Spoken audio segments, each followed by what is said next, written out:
Well, welcome everyone. Mike LaBelle here with you, night number 5, and we talk about CFR memories all week. Well, I got some guys that have been to the CFR a number of times. Right below me on my screen, you see Curtis Cassidy, 25 times qualified to the Canadian Finals. Right beside me, Cody Snyder, a Canadian and world champion bull rider, also holds the arena record. And the guy in the bottom part of the screen, well, he is probably one of the coolest cats you'll ever meet. And if you're looking to hear a story, he's got about 1,000. Let me tell you, guys, welcome. And how are things tonight? It's awesome. Very good. Freezing. Is it cold in Texas, Bob? Oh, it's a blistering 70. I think it might have dropped to 66 tonight, Fahrenheit. What's that in Celsius? I don't understand. Well, I don't eat celery. I don't know what you're talking about. I think that's 20. That's the way this is going to go. I can tell right now.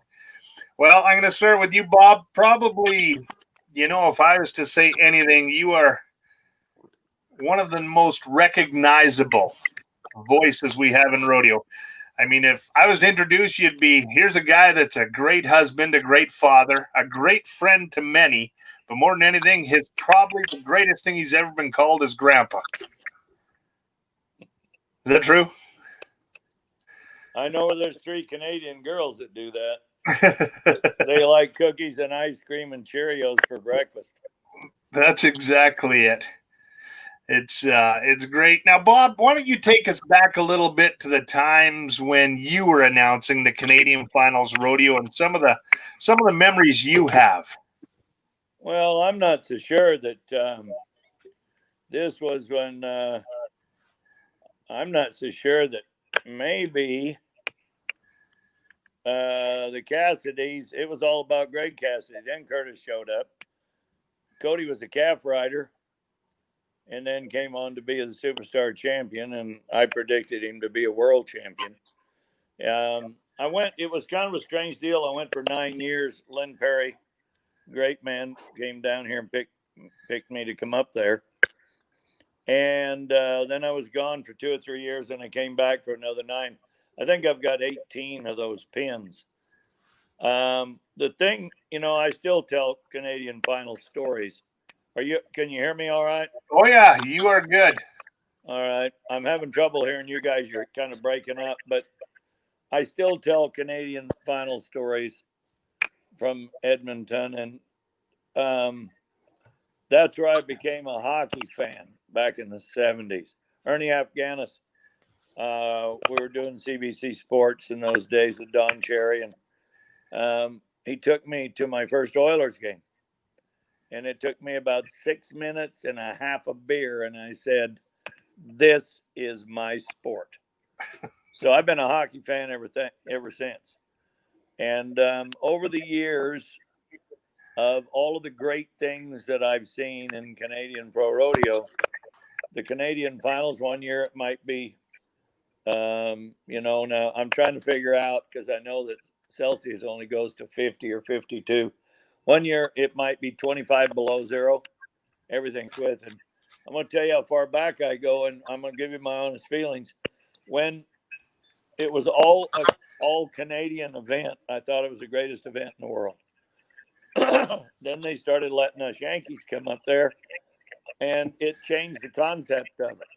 But you have to understand that I understand, and a lot of Yankees Americans don't understand, is that I'd watch Greg Cassidy unload Curtis and Cody when they were little kids, and thread 3 blankets on a saddled horse coming out of a trailer and take them into that building and then strip them down and get ready to go rope calves and bulldog. And I watched the bucking horses come out of there with fur on them, that thick. Trying to figure out where my hand on the camera is. And big pan-footed bucking son of a guns. And the bulls might be haired up a little, but they were still fairly slick-hided. It had to be one of the greatest 6-day events in the history of pro rodeo, North America.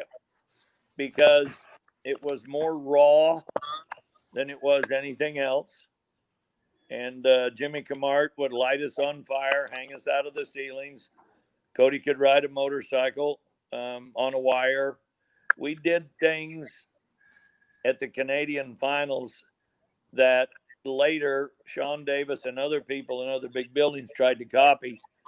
And it emulated production, emulated pure raw talent, and then early 2000s, regardless of what it paid the last time we had it.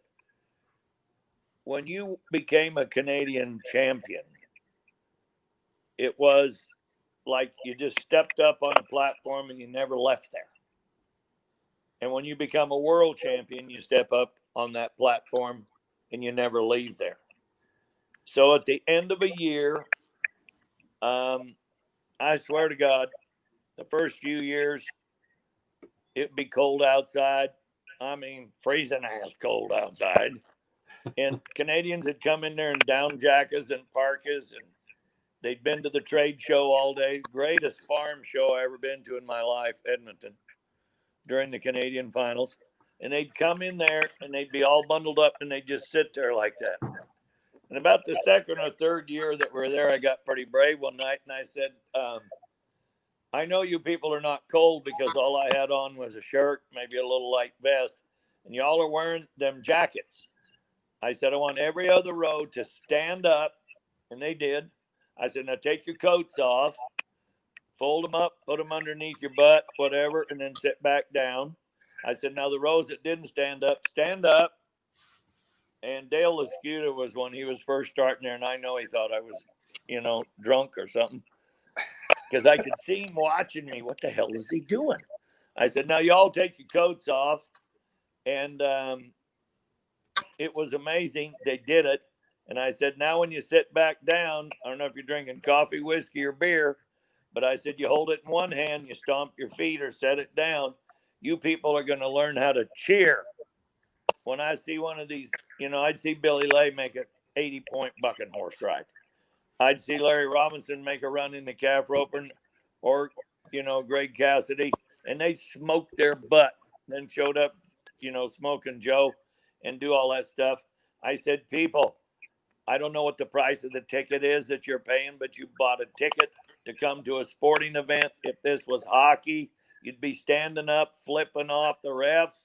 You'd be screaming and hollering, trying not to get hit by a wild puck. Nothing's going to hurt you. We're going to have some fun. And you can see the synergy and energy start to build. And I always said that Edmonton trained Canadians to be better fans at the Calgary Stampede than any other one place, because for the Calgary Stampede, they come from all over the world. But at the Canadian Finals, Edmonton come from Quebec, and they came all the way from BC. And it was probably one of the greatest attended events. If you haven't figured it out, I'm a Canadian fan, and I'm a Canadian Finals fan, and I was an Edmonton's fan. I haven't gone to the new event yet. And oh, by the way, I'm not retiring. Maybe I'll get to go to Red Deer. That's immaterial. I'm putting a plug in, Mike. Hey, but these two guys that are my heroes that are on screen with us here tonight, I watched them both be raised at that rodeo, and a lot of others too. Well, and I'm going to go right above you to Cody Snyder. Cody, in the bull riding game, not a lot of guys get the numbers, the amount of times they've been to the Canadian Finals. Give a couple of your great memories from the Canadian Finals. Oh, man. That I just think back to the first times that a guy rode a real rank bull up there and stuff. But I guess probably my biggest memory would be in '83 when I rode Confusion that I got that record on. And Bob was announcing up there then, and I remember I got 2 or 3 standing ovations. Like it was chaos, when I broke that record on that Confusion in Northcott's, and that's the best memory personally that I've got. But I've seen so many of them, and I think back, like when Cliff won his first calf roping title up there, and you didn't know if he was ever going to get it done, and and we all, I think we turned pro the same year, and there's so many guys, Billy Lay, like Bob talked about. There's so many records, and just to see the growth and see where that thing went.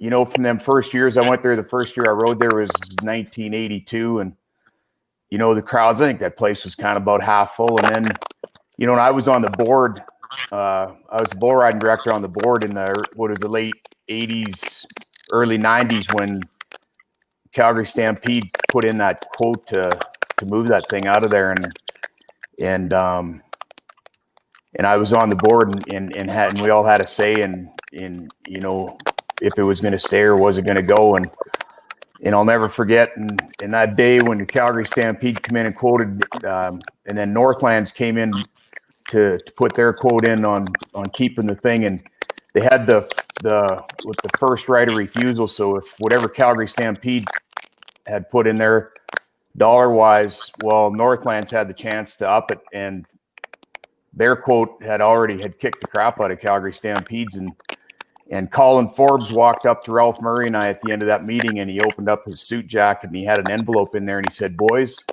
he said, "it was never leaving." He says, "You'll never know what is on that check." And he just closed his suit jacket and walked away.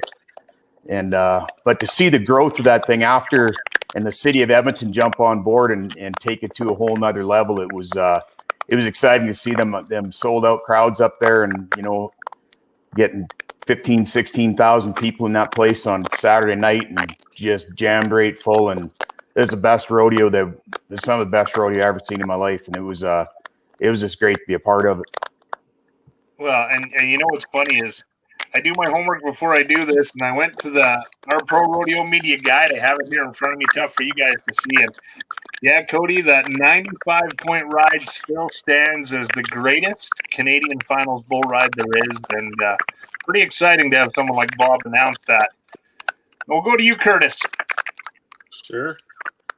35 qualifications to the Canadian Finals Rodeo, 15 in the tie-down rope and 20 in the steer wrestling. You've won 12 Canadian championships. Which one would be the one that stands out the most to you?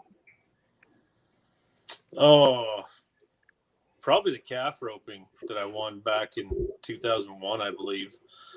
Just because it was one thing that my dad had never done that I got accomplished, and he's about done roping calves when I wanted. So it's one thing that I actually could hold as my own for Curtis Cassidy. And it was a goal of mine, because my dad comes so close to winning it so many times that, and he never did. Like, he was runner up a couple times and all that stuff, but he never did actually win it. And yeah, for me to win it, it was like a feather in my own hat. But it was honestly a goal of mine, not just because it was one of my events, but because my dad had never won it. So it made it an extra special goal of mine to win it. But there's, of course, winning the High Point. There's some years there that wasn't close, but there's some years that it was a race right to the end. And then same thing with the steer wrestling. It was usually a race right to the last steer. And any of them championships and stuff like that, when it's a nail biter, they mean that much more to you when you reflect back on them years later. And then, it's kind of cool that happens. Bobby, I'm going to touch base with you here because, listening to you announce our Canadian Finals is something that I got to grow up on and watch. And if there was one, maybe two moments that you could pick out of everything that you've done at the Canadian Finals and say, you know what, that was one of the coolest things I've seen, what would it be? Well, you all have to understand that I had the pleasure of standing beside Bill Kaler for years and years and years. And both my boys here tonight can tell you what that man contributed in his life to his final breath for Canadian Rodeo, the Canadian Finals. And to listen to him utter things out that made so much more sense when I was running with gibberish 90 miles an hour was an asset. Cody, are you laughing at me? I am. Because Cody knows what I'm talking about. So does Curtis. But from a personal standpoint of watching Curtis and Cody, I saw Cody Snyder ride some bulls that nobody else would have even tried to. Maybe Jordy Thompson in his heyday, who was just as tough as Cody was. And I saw Cody Snyder ride a bull at the Cow Palace one night that I knew nobody else in the world would even want to nod their head on gate. And he gave him the happy feet and booted him with both sets of spurs. I think, my God, I didn't know. I should have done my homework, but it'd take 6 hours for me just to get through maybe 2 or 3 years of highlights. Remember, I have always been in great favor of Canadian bucking horses. Okay? And it's not just the Calgary Stampede bucking horses. Canadian bucking horses that have filtered down through the decades in the breeding programs into America. And a lot of that came from the Brookmans and others in the Montana and, Hutzel Rileys and the rest of them that have made all that work. The bull business has been totally diluted with some awesome bucking bulls. But they had bulls, and Cody can attest to this, in those days, that weighed 2,200 pounds. And they might have been 3 and 4 years old. They bucked some bulls till they were 10 years old. And you have to think about the winter kill and what it does to livestock in the wintertime when it's 60 below with a wind chill day. So there's so much more to it. I remember Jimmy Camart put me in a straitjacket one night, and a body wire hung me over the bucking chutes or over the in-gate, and we were doing a tribute to Vern Franklin and those gray horses. And we'd rehearsed it during the day, but we didn't use the fog, and we didn't turn the lights out, and we didn't run the horses in. So we just kind of practiced it hanging on the wire with all the lights on. And I had this big speech all ready to go, and the lights went out. I went, this don't feel good. You soon the wires come tight, and you lifted me about 20 feet off the ground. And I thought, this is higher than we practiced. But I hadn't thought about it. We hadn't run horses underneath me. And about that time, here come the fog in the dark. And here comes just a big spotlight right in my face. And they run about 25 head of them gray horses underneath me. And instead of saying, good evening, ladies and gentlemen, I went, oh, shit, you're all ready for this? They never even picked up on it because they were as amazed at what they just saw as I was. Okay. These are real life things, and these are real life people. When it comes to the timed events, I was there before they thought about team roping. And when it all started, it was kind of a big cluster of politics, like everything in the world is anymore. And when we started with a set of calves, I don't think I've ever seen bigger, furrier, Charolais, cross, you name it, calves. And Curtis, you can ask your daddy what some of them calves weighed, but they was a hell of a lot over 220, 30 pounds. And they were fresh. And yeah, he brought them for years. What's that? He brought them for years, supplied them up there. Oh, yeah. Well, it's just, I'm a fan of everything that I've ever done in Canada, and I've been well received. I've spent 1/3 of my adult life, I'm 70 years old, and one third of my adult life I've spent on the north side of that 49th parallel. And those are things that you can't take away from any of the four of us that have seen it, ate it, tasted it, loved it, hated it, been involved in it, that the Canadian Finals will always be a special place for a special reason. And that's a big deal, guys. Under the auspice of whatever this damn demic is, I think we've all been cheated, and we got cheated due to political warfare, and I'm just waiting for him to start it up and go again. And we're going to come back. Y'all are going to come here, and we're going to go and have that thing again. Whether I'll ever be there to work or not is immaterial. The Cowboys deserve it. And when they were riding for $600 and $700 day monies, okay, nobody asked what the exchange on the dollar was. Nobody thought about, my God, they ought to be paying more money.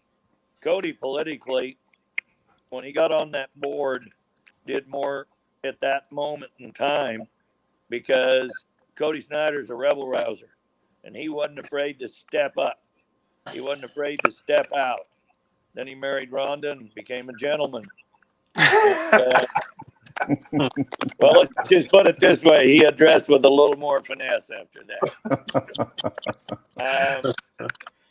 And you guys should be very proud yesterday, tonight, and tomorrow of what's been accomplished in Canada and the Canadian Finals. I hope you are, because I am.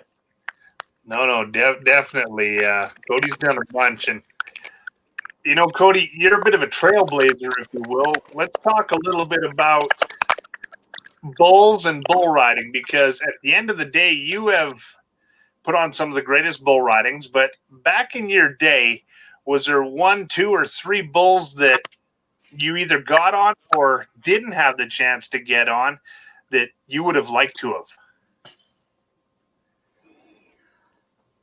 Oh, I don't know. Yeah, probably. I never did get on Hager of Wayne's. I don't know. Not many of them, though. He seemed like a guy I always got on. It's pretty hard to pick out any of them. I think I got on probably pretty much every one of them that a guy ever wanted to get on in his day. There was, but back in the days, like Bob said, though, it's got so much better with the bulls now. Like back then it was a total drawn contest. Like,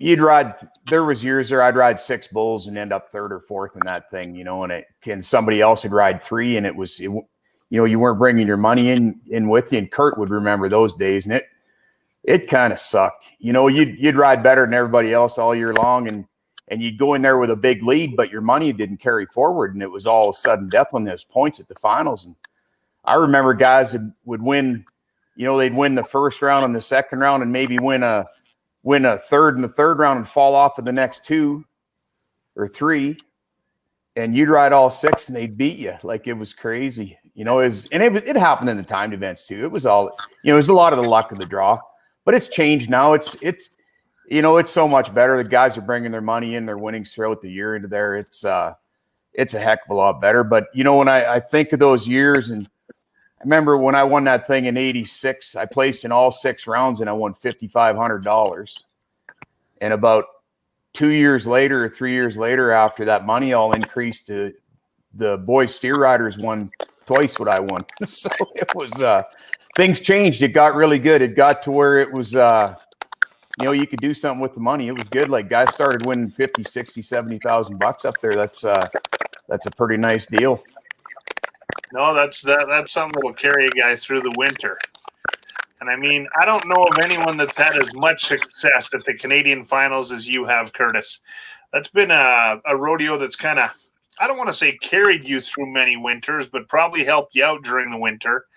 And if you could pinpoint one thing, and I'm going to focus on this because I don't know anyone that's walked out of those chute gates more often than you have to collect a gold buckle and a trophy saddle.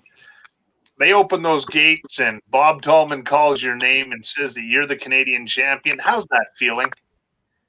Oh, I mean, being, like Bob said earlier, being a Canadian and winning a Canadian title at the Canadian Finals, obviously, that's the greatest thing you can do as a Canadian. And it means so much to you being a Canadian, because you walk out in front of a hometown crowd and everybody that's there, and they all know you, and most of them are happy for you.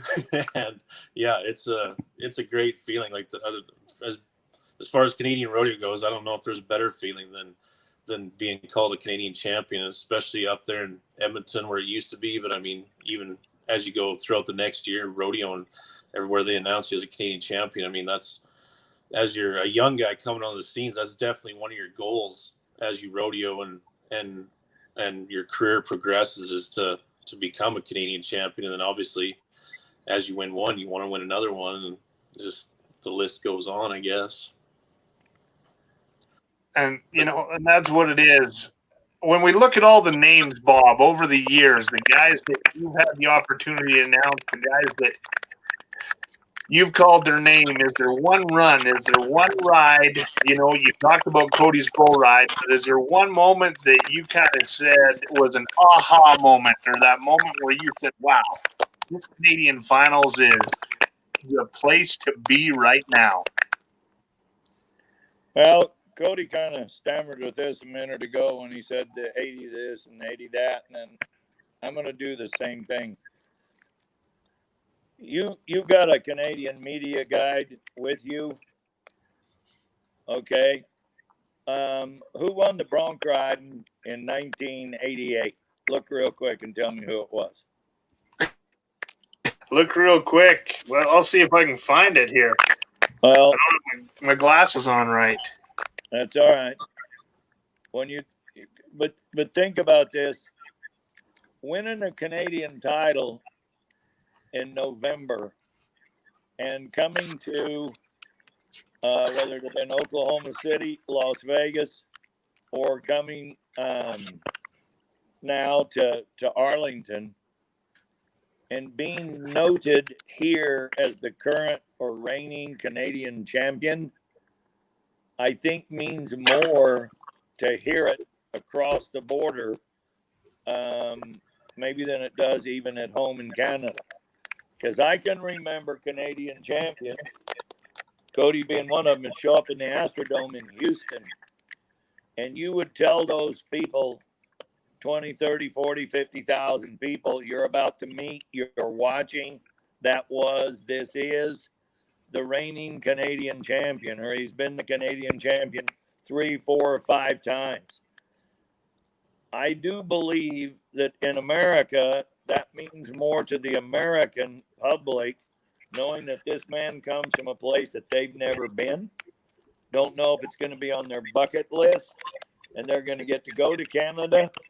And it started drawing Americans going to Edmonton in the last few years, that because they hear about this Canadian title, these Canadian champions. Could be a lady in the barrel race that was in the top 5, or the Canadian champion.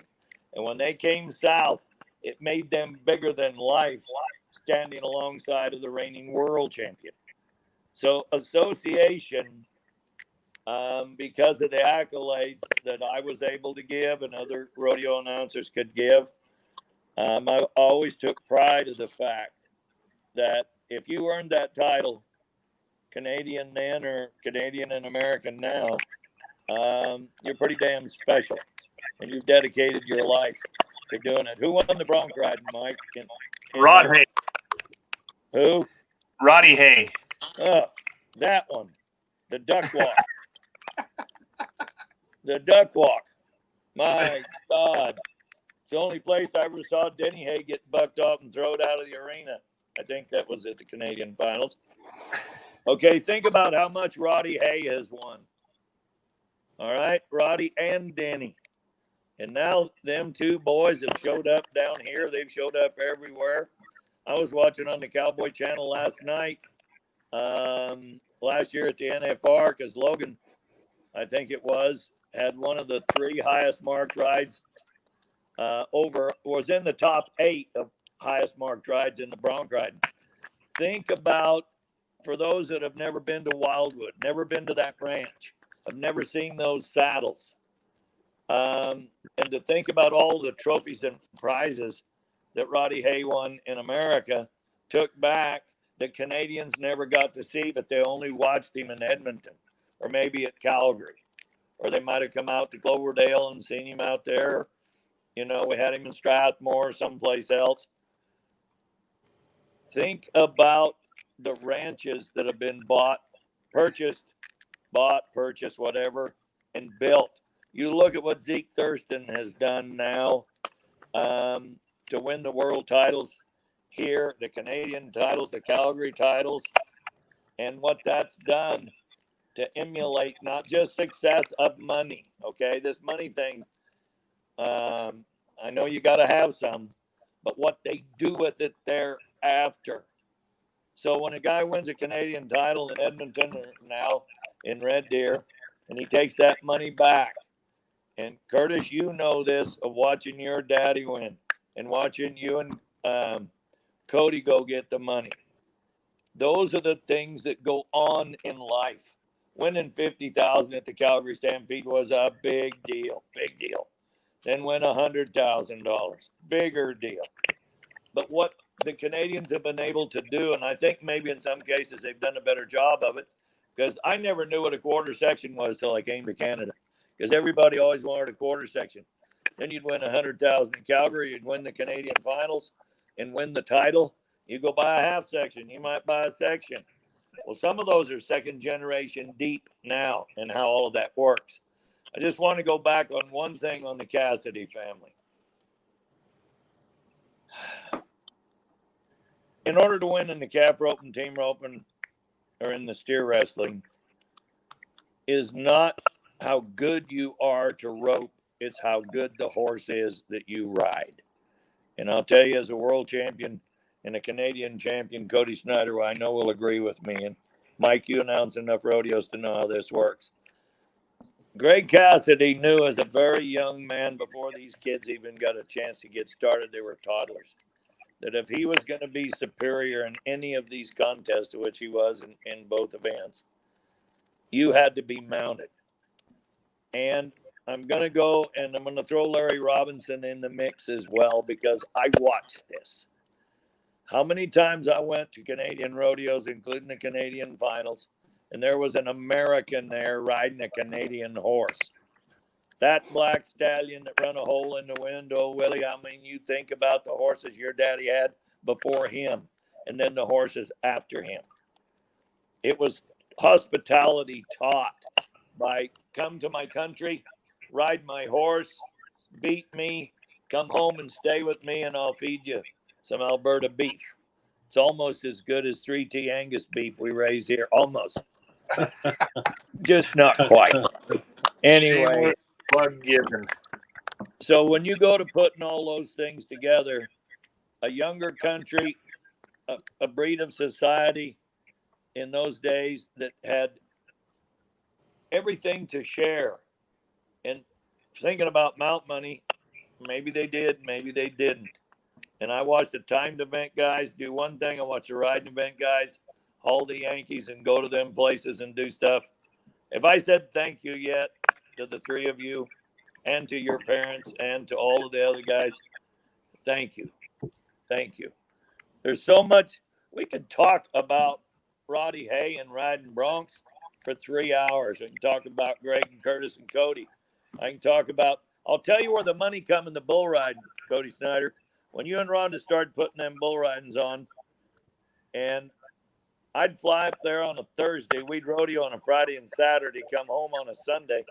Cody Snyder raised the bar for paying bull riders what it was supposed to be worth and the way that the bull riding was paid off. And God bless his soul, and Harris Dvorkin at the Ranchmans and all these other things that have happened there, right there. If there's a Brian McDonald in Canada that changed the payoff and made it work down here, Code, you're the man that did it up there. Well, and amen. He's done some great things for bull riding. And Cody, I'm going to ask you a question that in my present mind right now, I can only think of two guys that have done it, yourself and Zeke Thurston. You won a world title before you won the Canadian title. So you're already on top of the world. Then you come in and you win your Canadian title after that. Was that kind of like the icing on the cake, or were you even more motivated to try and get that Canadian title? Yeah, that was one that, there was a lot of guys that rode really good that never ever got one of those. And, and like I said, it was tough back then. It was just such a drawing contest. And I won it in 86 and rode all 6 of them. And, and it was a big deal. And if a guy had never won it, that definitely would have been like Kurt and talking about winning the calf rope and that. It's a big deal to win that, and your name is there forever. And it was definitely one of the feathers in the cap, but to win, I never imagined that I'd win the world probably before I'd win a Canadian, but that's kind of how it went down. It's like I said, those are the only two I can think of right now. Now we're going to switch gears a little bit, Curtis, because we've gone through one of those years, and Bob mentioned it with this. It's been a bit of a pandemic. You are now headed as one of, I believe, 6 guys to the NFR, to your 7th National Finals Rodeo. What's the big change for you heading down to what's going to be Texas this year? You're leaving Canada, hauling a bunch of horses, and I mean, the temperature change from Denali to Alberta to Arlington is a bit of a change.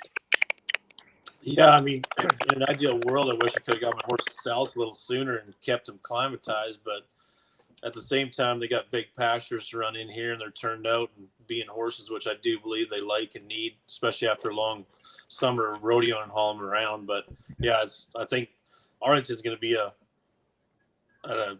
it's a once in a lifetime deal. Maybe, like who knows if everybody loves it in Texas, it might stay there, but more than likely it's probably going to go back to Vegas. But yeah, I'm excited to go to Arlington just because it's something that I'm going to get to do that not many other guys are going to be able to probably say in their career they ever got to go rodeo at the NFR in Arlington, Texas. And I've been to, of course, all the big rodeos in Texas, and I love how everything is bigger and better in Texas, so I'm excited to see it. No, and that's it. Now, Cody, we'll touch base with you just before we get back to Bob to finish things up. You're one of those guys from Canada that's been awarded a bunch of things. You're in the Alberta Sports Hall of Fame, the CPRA Hall of Fame. You've been awarded the PBR Ring of Honor. I mean, you have the highest mark bull ride. If you could give any young bull riders coming up today some sage advice and how to take care of their business, what to do, what would it be to them? Oh, man. I think there's so much. If you want some longevity, you better take care of your body. The caliber of bulls that you're getting on every day it's changed.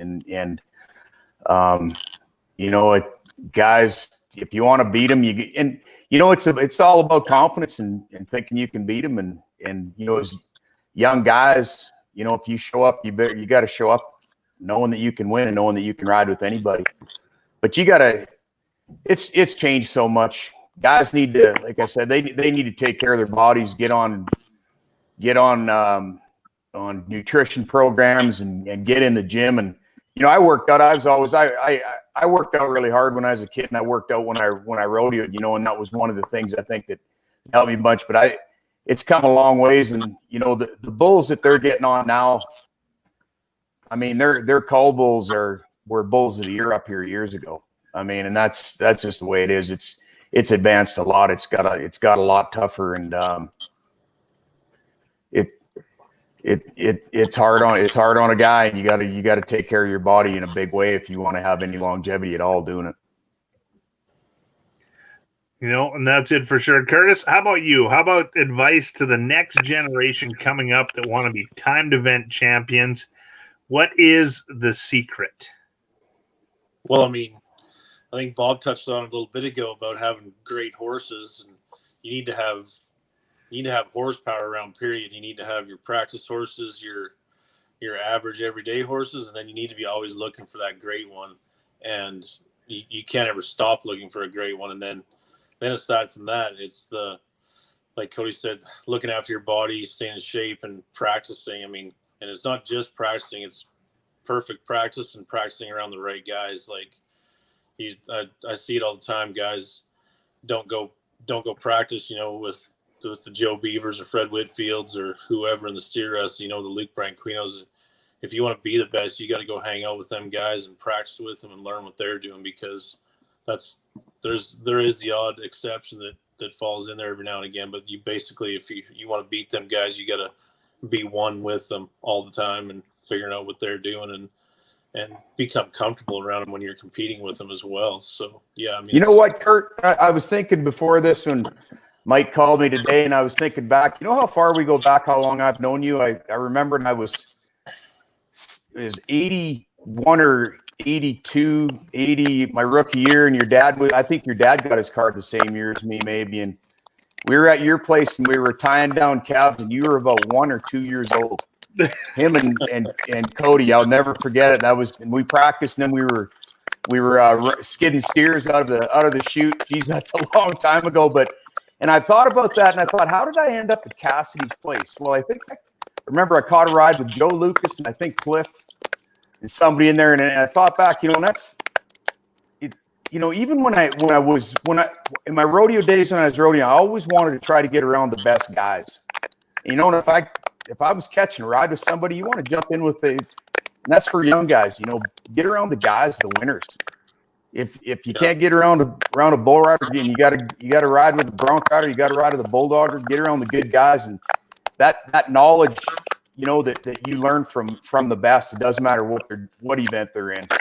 That's that's stuff that, man, that winners breed winners, man. And if you want to win, you got to be around them and hang around them. That's how you figure out how to win. No, and that's great advice. I mean, both you guys, fabulous champions. Bob, I'm going to leave it up to you to finish this out. And am I unmuted? Oh yeah, you're good. I can hear everything you're saying. Well, I'm trying to watch the little print that's running on the bottom and watching what Jody's doing, and muted and not muted, and chatting and not chatting, and all this stuff. This high tech rodeo conversation. The only two. And by the way, I was wrong. I read my media guide wrong. Al Bouchard and Doug Knott both corrected me. It was John Smith who was the '88 champion. Oh, well, I mean, and then he defected and became a Montanan. I know. There's some pretty good bucking horses. And Cody and Curtis have both alluded to something. And I want to get to the Arlington thing with Curtis and all the other Canadians that are coming in a minute. But Cody kind of ended and didn't say it this way, so I'll just rephrase what he might have just said. You take care of your body, you build your body, you break your body, you heal your body, and it's muscle reaction, repetitious. Do it again. A little tougher in the bull riding. Now in the roping events or the bulldogging, you can do what you do and learn how to make it all work, and it's muscle reaction.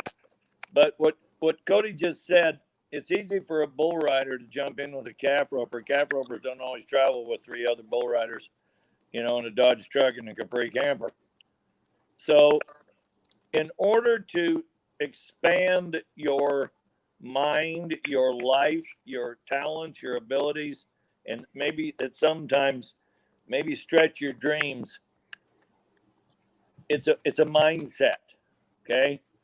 You build your body, you feed your body, you tune your body, but you have got to use your mind. And I've seen a lot of guys that were physically phenomenal, but they didn't have the right mindset and they didn't last long. And if they got in a slump or went down, they couldn't pull themselves back out of it because they couldn't think themselves out of it. Then I've seen guys that had the right mindset but didn't have all the physical talent. They could outthink you and they beat you. Canada, United States, Brazil, I don't care, been to Australia, all of that kind of stuff.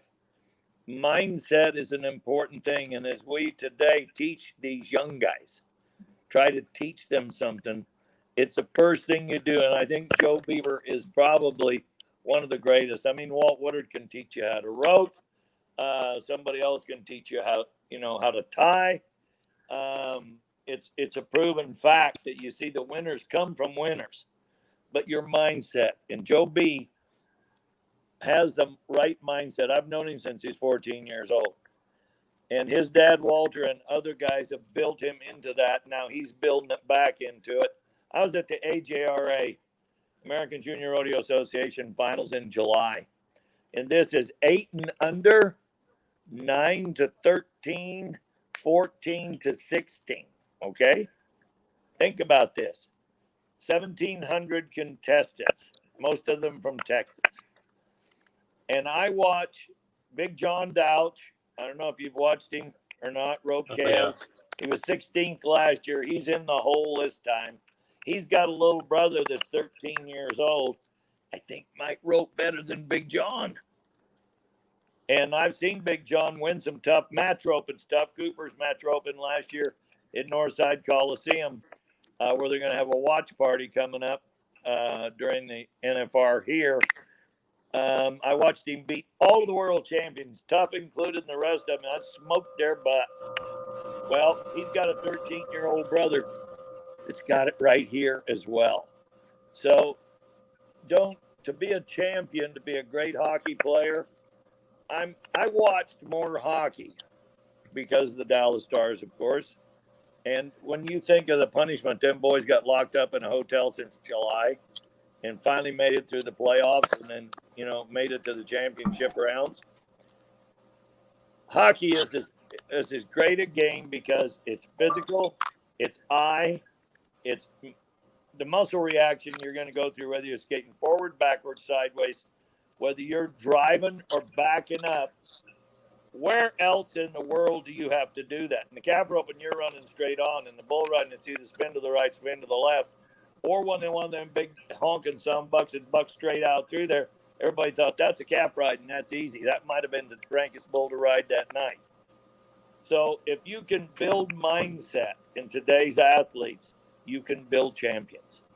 Arlington, Curtis, you ready? Where are you tonight? Are you down here? Denelda, Alberta. Oh, get the hell out of there. It's winter. Snowed in, you can't. Yep. Too cold. Get you some skids and get out of there. You're less than 30 days away. Well, too much hunting to do right now. You can come south, boys, and in the cow business, you know this. You can come south with cattle, but you can't send southern cattle to the north. And you can bring guys out of a snowbank up there and bring them down here. I just hope that the weather's good for everybody. Now, can I do my Arlington thing? Go ahead. You know what?